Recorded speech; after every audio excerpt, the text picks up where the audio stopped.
we're bringing you lots in this hour. We have a conversation with Sello Hatang for, of course, the hour. Looking forward to it. Nelson Mandela Foundation CEO. We're going to touch on more of Dadu Mandela's legacy and how the foundation is working hard to ensure that we continue to observe some of the ideals of Dadu Nelson Mandela, including, of course, observing his birthday, July 18th, keeping that Mandela Day. So much, of course, to happen with Sello Hatang, who joins us this morning. Morning to you, Sello. Good morning. It's good to have you. Thank you very much. Yeah.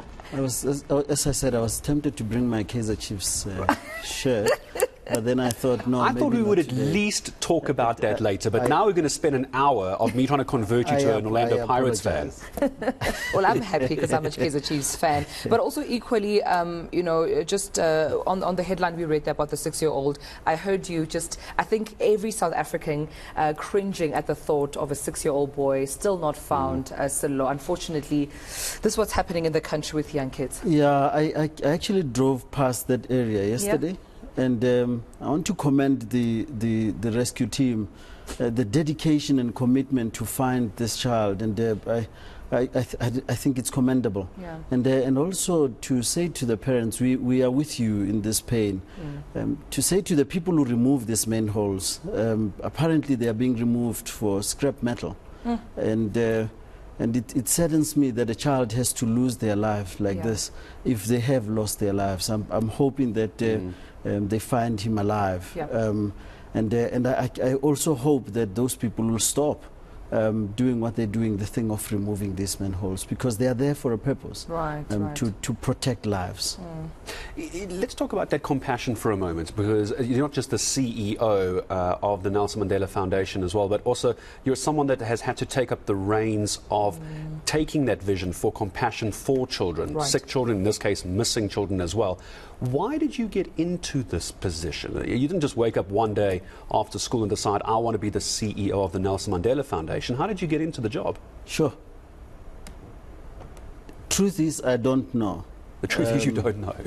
Because one day I just got a call to say the Nelson Mandela Foundation is looking for this initially as a spokesperson for the foundation, and this was after I had been with the Human Rights Commission for at least 5 years, and when I got this call, it was after I had actually already indicated that I wanted to leave the foundation, the commission, and I went over and did the interview, and after the interview I wasn't sure.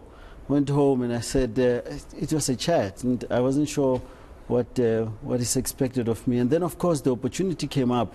Ahmad Dango, my predecessor, saw something in me that I didn't see in myself.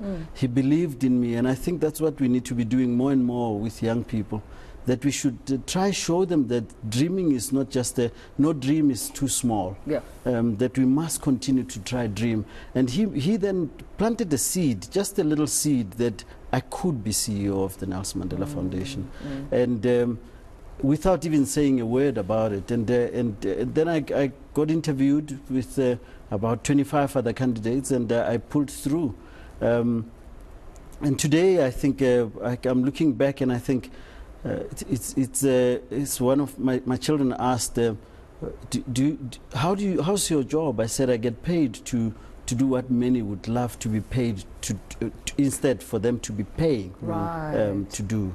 Because I would enjoy seeing Madiba every other day, helping coordinate with Zelda, his office, and that was a joy. But then to not have Madiba over my shoulder when I became CEO, like Ahmad, the heaviness of having Madiba present all the time, because I was appointed in 2013 when Madiba had retired, was also something that was I could do much easier than Ahmad. I could see Ahmad's stress every other day. Is it? You know, and I think I carry different stresses now. I just wonder, because for me, when I think about being the CEO of the Nelson Mandela Foundation, it's not just about the administrative, part and supervising, other teams.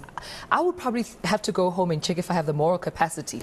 I'll have to check that, because people often say, what would Mandela do? Because we see him as this, big figure of, morals and just ubuntu. And I would wonder, am I a good person enough to uphold? Because I wouldn't want anyone digging on any past and saying, no, Mandela wouldn't do that. No, Sello, you could have handled that better because Mandela would have handled that. What work did you have to do to say, I'm not only representing here a foundation, but a man who stood for what most would find humanly impossible to do? Example, forgive, have the compassion that he does, bring people who were, I don't know, just not getting along at a very sensitive time, come together to a conversation. What work do you think you had to do? You know, one of the things that I quickly had to learn was how flawed Madiba was. So I think it's a good starting point, because I'm an archivist by training. So I studied archives, and the first thing I did when I got to the foundation was almost read anything that could be read, and watched Madiba in action as much as I could. And one of the things he says, he said one of the things that he realized while he was in prison was that he gave people the impression that he was a saint. Right. And he says, I was not a saint, even by an earthly definition of a saint. There's a sinner who keeps on trying. And I think based on that, it meant that I didn't have to pursue perfection, right, to then try to be a saint when even the person I represent didn't consider himself a saint. Yeah.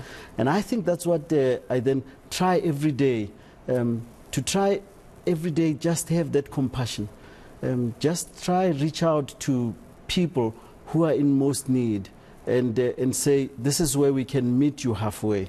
The newsletter this month, I reflect on how I went to Kimberley in the Northern Cape, spent the day, started off with at an ECD center. These little ones, you know, they're sitting on the floor. I sat with them on the floor and I read the book, Madiba's children's book, to them. They're raising their hands, asking questions, and I asked them questions. How many of you are at university now? And half the class raises hand.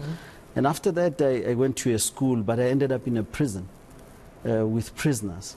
And I think it's if you were to look at the face of South Africa, it's how we treat our children, to how we go to how we treat our education system to empower them to be better citizens, but also once imprisoned for mistakes committed, how do we treat our prisoners? And we're going to talk about Youth Day, obviously, tomorrow, because a lot of what Mandela was doing and Madiba was doing was centered around the youth. So we're going to come back and touch on that in a moment. Is it starting to lose the emphasis it used to have all those years ago? Is it now just the day we tick off on a calendar? How do we reignite that? With Sello Hatang, Nelson Mandela Foundation CEO. He's going to be with us for most of the hour this morning as well, by the way. You're welcome to tweet us at eNCA, the hashtag the SA Morning. Any questions, comments?